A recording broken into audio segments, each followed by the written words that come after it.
গভীর রাতে ঘুম ভেঙে গেলে যদি কেউ আল্লাহর প্রশংসা সম্বলিত বিশেষ একটি দোয়া পাঠ করে, তারপর আল্লাহর কাছে ক্ষমা চায়, আল্লাহ তাকে ক্ষমা করে দেন।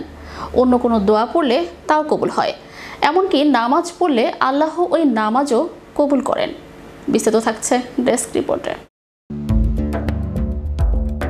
গভীর রাতে ঘুম ভেঙে গেলে যদি কেউ আল্লাহর প্রশংসা সম্বলিত বিশেষ একটি দোয়া পাঠ করে, তারপর আল্লাহর কাছে ক্ষমা চায়, আল্লাহ তাকে ক্ষমা করে দেন। অন্য কোনো দোয়া পড়লে তাও কবুল হয়। এমনকি নামাজ পড়লে আল্লাহ ওই নামাজও কবুল করেন। গভীর রাতে মাঝে মাঝে আমাদের ঘুম ভেঙে যায়। আমরা হয়তো সময় দেখি, পানি খাই, প্রাকৃতিক প্রয়োজন পূরণ করি, তারপর আবার ঘুমিয়ে পড়ি। এই সময়টি আল্লাহর কাছে দোয়া করার, কিছু চেয়ে নেয়ার একটি সুবর্ণ সময়। এটা অনেকেই জানি না বা ভুলে যাই।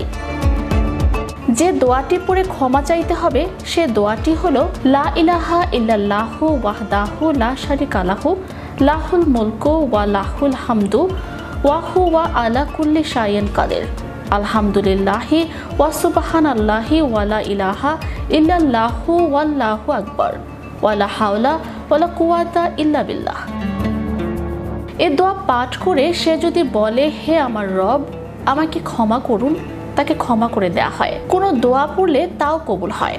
এরপর সে যদি উঠে উজু করে নামাজ আদায় করে, তবে তার নামাজও কবুল হয়। তাই রাতে কখনো ঘুম ভেঙে গেলে এই দোয়াটি অবশ্যই পাঠ করুন এবং আল্লাহর কাছে ক্ষমা প্রার্থনা করুন। দোয়া করুন, সম্ভব হলে উঠে 4 রাকাত নামাজ আদায় করুন। রাতে নামাজ আদায় অত্যন্ত ফজিলতপূর্ণ আমল। কোরআনের বিভিন্ন আয়াতে ও বহু হাদিসে এ আমলের ফজিলত বর্ণিত হয়েছে। কোরআনে মুমিনদের উত্তম বৈশিষ্ট্য বর্ণনা করে আল্লাহ তাআলা বলেছেন, আর রহমানের বান্দা তারাই যারা জমিনে বিনম্রভাবে চলাফেরা করে এবং যখন জাহেল ব্যক্তিরা তাদের অশালীল ভাষায় সম্বোধন করে তখন তারা বলে সালাম।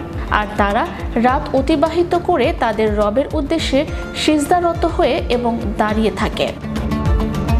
নবীজি ইরশাদ করেছেন, প্রতি রাতের শেষ তৃতীয়াংশে আল্লাহ তাআলা দুনিয়ার আকাশে নেমে আসেন এবং বলেন, যে আমাকে ডাকবে আমি তার ডাকে সাড়া দেব। যে আমার কাছে কিছু প্রার্থনা করবে আমি তাকে তা দান করব। যে আমার কাছে ক্ষমা চাইবে আমি তাকে ক্ষমা করে দেব। তাই রাতের নামাজের জন্য নিজে ওঠা উচিত। পরিবার পরিজনদেরও ওঠানো, নামাজ পড়তে উৎসাহিত করা উচিত। Channel Europe news desk.